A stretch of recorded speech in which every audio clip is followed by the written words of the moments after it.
Afrika Tikkun says that President Cyril Ramaphosa's speech may have prematurely celebrated anti-corruption reforms and overlooked the impact of state capture on youth development, education and empowerment in South Africa. Let's discuss this via Teams with Marc Lubner, who's the chairperson and CEO at Afrika Tikkun Group. Marc, I hope it's a better line, and thank you so much for your time.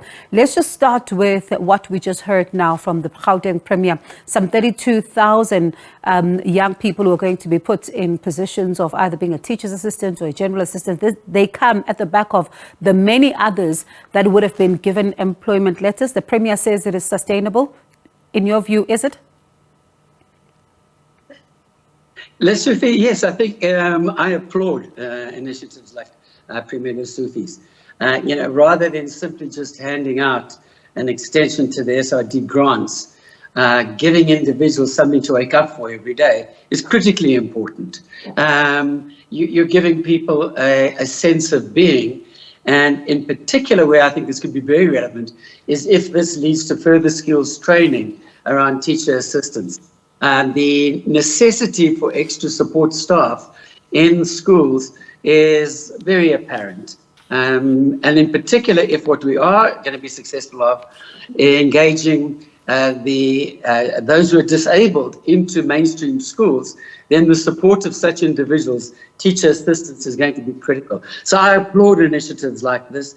We need not just one initiative of 32,000, we need initiatives of 300,000 all the way around the country.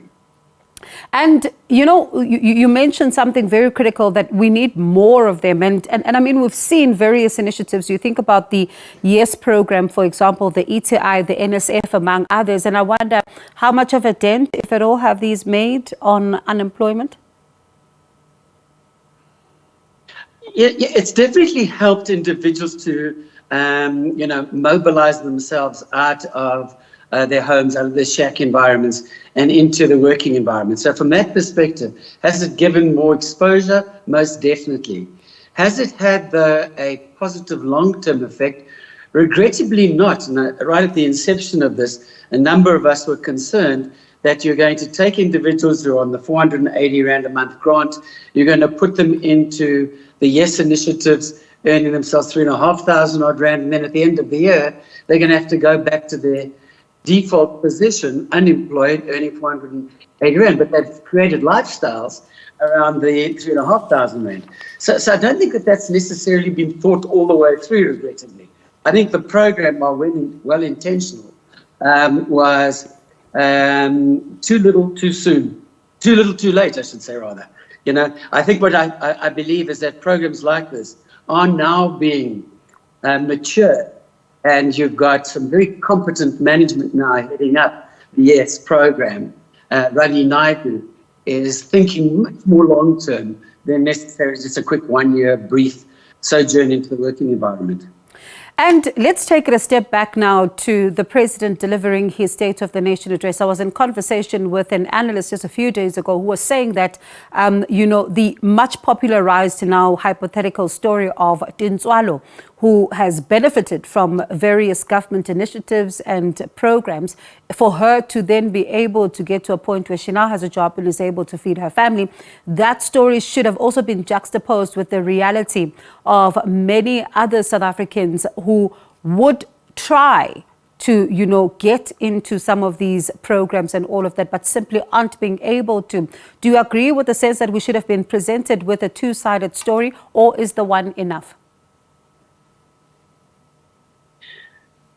Let me try and possibly respond to it in a diplomatic manner, if I may. Yeah. If we keep believing the rhetoric that we're getting, believing that the outcome is going to be different, then I question, who are the fools? The fools who are putting out the rhetoric, or the fools who are listening to it? It really is time for us to wake up. The Tintswalo story is absolute nonsense, with respect. I work every single day in townships across South Africa, and the number of young people who are losing faith daily in the system, who turn into other forms of crime, quite frankly, just to survive, is growing disproportionately. If you have a look at the 15, 16, 17, 18, 19-year-old population, We've got some 4 million people in that population that are going to be qualifying for social grants.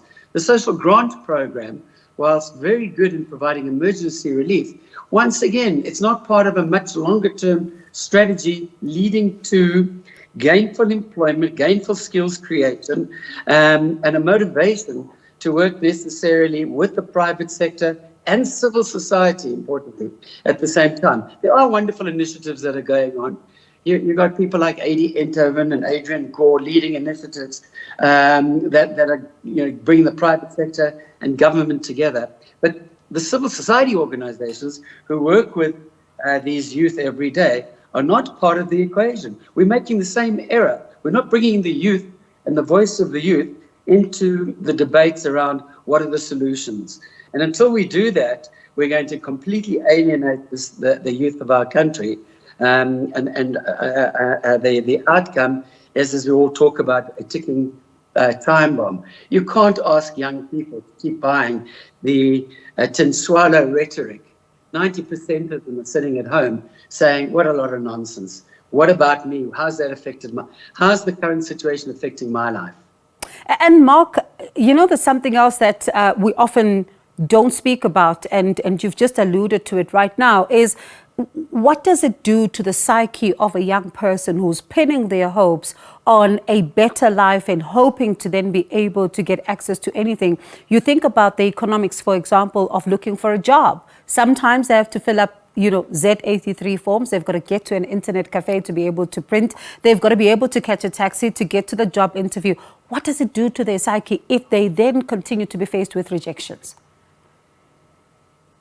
Well, if I might quickly give you a story, we are involved in child and youth development. And one year I saw a cadre of matriculants who'd been with us for a number of years through our after schools program. And I chatted to them in Diepsloot.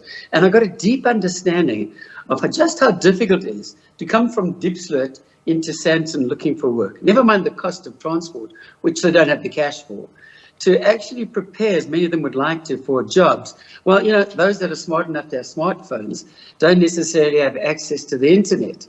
And if they do, they can't afford the data. So it's incredibly difficult for young people to actually access the workplace. And again, this is where I think civil society organizations need to be brought into the discussions and the debates that are taking place around tables where the private sector and government might be talking to one another. So it is very demoralizing. These grants, are default positions. They're not the positions where young people want to be. A young individual with a Facebook profile doesn't want to be profiled as unemployed on social grants. They want to be seen to have jobs. They want to be seen to be doing something with their lives. And therefore, I do believe it's beholden on us collectively to find solutions to that, but not by buying into the rhetoric that makes us believe that things are going to be different tomorrow. I respectfully, having worked in the space now for over 20 years and not seeing the situation improving at all, I'm seeing more and more young people just losing faith in the system, and that becomes very, very dangerous from a socio-political point of view. And I wonder then, Marc, are we having also, that all-important conversation enough when it comes to the skills mismatch sometimes, with the graduates and also some of the companies as well who just have these demands of experience that young people sometimes don't have?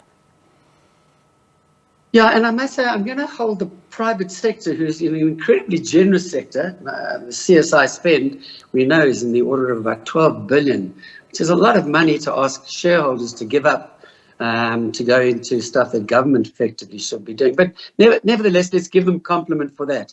But equally, can I criticize many corporations who do not inform the civil society organizations who are engaged with the education, skills and training of youth about the competencies and skills that they're looking for over the next 2 to 3 years? We've got an outreach program, Afrika Tikkun Outreach Movement, it's called ATOM, and it's designed to go into new geographies, working with the private sector in identifying skills and values that they want, so that the training that we do with community-based organizations there will direct towards outcomes that hopefully can be more positive. It's pointless training call center operators, for argument's sake, in the northern reaches of KwaZulu-Natal. There are no call center operators there.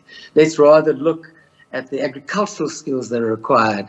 And that doesn't mean that you have to simply just be trained as a farmer. There are a whole variety of accessory skills, as I call them, that could be trained for any industrial area around South Africa. So I think, again, that underpins my argument that the private sector and civil society organizations need to talk to scale about moving the needle. The civil society sector has become so fragmented that I think private corporates do not necessarily see any one particular organization big enough to deal at levels of scale, hence the development of initiatives like Harambee and the likes. But there are over 250,000 non-for-profit NGO operations. Let's consolidate our efforts, which we can do if we're incentivized by the private sector and government to act in unison. And consolidation quite critical as we end off our conversation there, Marc. Thank you so much. Third time lucky. Thank you so much for chatting to us this afternoon. Appreciate it. That is Marc Lubner, chairperson and CEO at Afrika Tikkun Group.